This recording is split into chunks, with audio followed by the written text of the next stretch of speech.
अस्सलामुअलैकुम दोस्तों और साथियों, उम्मीद है आप लोग खैरियत से होंगे। आज की इस वीडियो में हम बात करेंगे कि अगर आप दही के अंदर शहद को डाल के इस्तेमाल करेंगे, दिन में कम से कम एक दफ़ा ये काम करें, तो उससे क्या आपकी जो दही है उसकी अफादियत, उसके फ़ायदे में इजाफ़ा हो जाता है। अगरचे हमें पहले से ही पता है कि जो शहद होता है इसके अंदर आपको कुछ कैलोरीज़ मिलती हैं, यानी एक बड़ा जो चम्मच होता है उसके अंदर आपको तकरीबन 50-60 के करीब कैलोरीज़ मिल जाती हैं, या 70 तक आपको कैलोरीज़ मिल जाती हैं। और एक दिन में अगर आपको 2000 कैलोरीज़ चाहिए होती हैं, तो इसमें से यानी 10% यानी 200 कैलोरीज़ आपको मिलनी चाहिए ग्लूकोज से। तो काफ़ी हद तक ये आपको इतनी कैलोरीज़ दे देता है कि आपको अगर बहुत ज़्यादा ना भी इस्तेमाल करें तो ना तो आपका वज़न बढ़ता है और ना ही शुगर का जो कंट्रोल है वो बुरा होता है। और इसी तरह से हमें दही का भी पता है कि दही के इस्तेमाल से आपको कैल्शियम मिल जाता है, आपको बहुत सारे और चीज़ें मिल जाती है। लेकिन ख़ास तौर पे एक चीज़ होती है जिसको हम प्रोबायोटिक्स कहते हैं, कि दही जो है वो एक बहुत अच्छा प्रोबायोटिक है। प्रोबायोटिक का क्या मतलब होता है कि आपकी आंतों के अंदर कुछ ऐसे बैक्टीरिया हैं जो आपके दोस्त बैक्टीरिया हैं, उनकी बहुत बड़ी तादाद है। और लेकिन एक प्रॉब्लम होता है, और ये जितनी भी मैं आपको बात कर रहा हूँ ये साइंसी तौर पे इंसानों के ऊपर तजर्बात किए गए हैं और जानवरों पे ऊपर के तजर्बात किए गए हैं। तो उसका जो नतीजा है वो मैं आपसे शेयर कर रहा हूँ कि फ़ायदा तो बहुत है प्रोबायोटिक का, कि आपकी आंतों की सेहत बेहतर हो जाती है। आपकी आंतों के जो फ्रेंडली बैक्टीरिया हैं, जब उनकी तादाद बढ़ जाएगी, क्योंकि प्रोबायोटिक्स के अंदर अच्छे वाले बैक्टीरिया होते हैं, लैक्टोबैसिलस होते हैं और भी बायोफिडिकस और बहुत सारे एनिमेलिस नामी ये बड़े मशहूर मशहूर किस्म के ऐसे बैक्टीरिया हैं जो आपके फ्रेंडली बैक्टीरिया हैं। जब इनकी तादाद ज़्यादा हो जाती है तो जो बुरे बैक्टीरिया के असर होते हैं, मनफी असर, तो उसको ये कम कर देते हैं। तो ये तो हमें पहले से पता था, लेकिन साइंस ने हमें बताया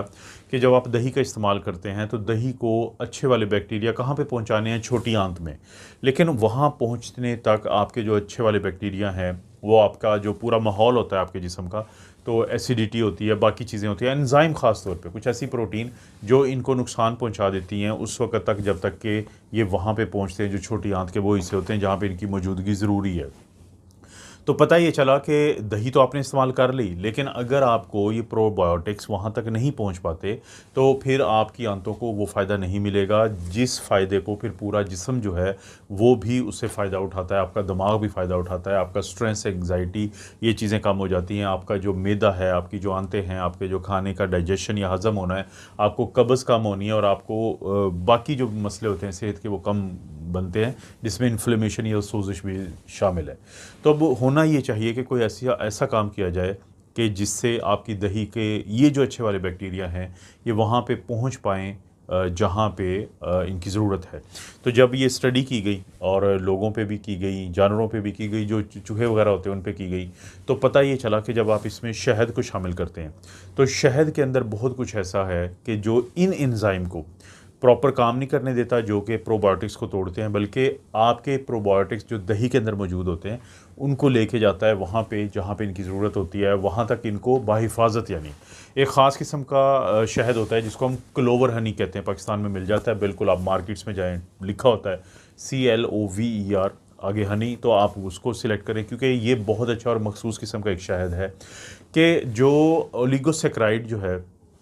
एक ऐसी चीज़ है कि जो खुराक बन जाती है, यानी ये ग्लूकोज या कार्बोहाइड्रेट का हिस्सा होता है ओलिगोसेक्राइड, जो आपके अच्छे वाले जो बैक्टीरिया हैं उनकी खुराक होती है। लेकिन मसला ये होता है कि अगर आपने वैसे दही खा ली तो क्या होगा कि वो ओलिगोसेक्राइड टूट जाती है मज़ीद ग्लूकोज में, तो इन बैक्टीरिया को वो नहीं मिलती। लेकिन हनी जो है इसके अंदर ये एक सलाहियत है, इसके अंदर कुछ ऐसे कार्बोहाइड्रेट्स होते हैं कि जो ओलिगोसेक्राइड को इन बैक्टीरिया तक पहुंचने में मदद देता है। और जब ये खुराक इन तक पहुंचती है, और दूसरा वो एंजाइम कि जो इन बैक्टीरिया को यानी कमज़ोर करते हैं, तोड़ते हैं ताकि ये वहाँ तक ना पहुँच पाए जो आंत वाले हिस्से तक, तो उसको भी ये कम करता है। तो ये दो वो फ़ायदे होते हैं कि जिसकी वजह से आपको हनी का इस्तेमाल दही के साथ अगर आप करते हैं तो साइंसी तौर पे ये साबितशुदा है कि उससे दही की फ़ायदे में, अफादियत में, बेनिफिट्स में, प्रोबायोटिक की जो क़ुव्वत होती है उसमें इजाफ़ा देखने में आया। लेकिन बहुत ज़्यादा इस्तेमाल नहीं करना चाहिए। दिन में एक दफ़ा एक बड़ा जो चम्मच होता है, जिसका मैंने बताया कि अगर आपको एक दिन में 2000 कैलोरीज़ चाहिए तो उसका 10% यानी 200 कैलोरीज़ आपका कार्बोहाइड्रेट से आना चाहिए। तो अगर ये आपको 50 से 70 के दरमियान कैलोरीज़ दे दे और आप इसके अलावा जो बाकी मीठी चीज़ें होती हैं उनको थोड़ा सा कम कर दें, तो उससे आपको फ़ायदा भी मिल जाएगा और नुकसान नहीं होगा। अक्सर दोस्तों को मैं एक बात बताता हूँ कि चाहे तो वो शहद हो, चाहे वो कोई फल हो,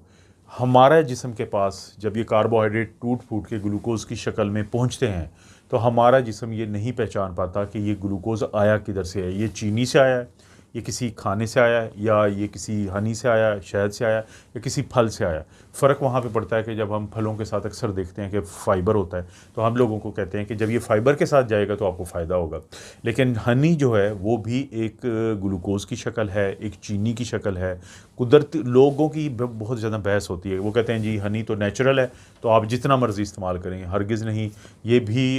एक मिठास है, तो इसको भी आपने एक लिमिटेड या कम मिकदार में इस्तेमाल करना है ताकि आपको फ़ायदा मिल जाए। तो कोशिश अब करें कि ये जो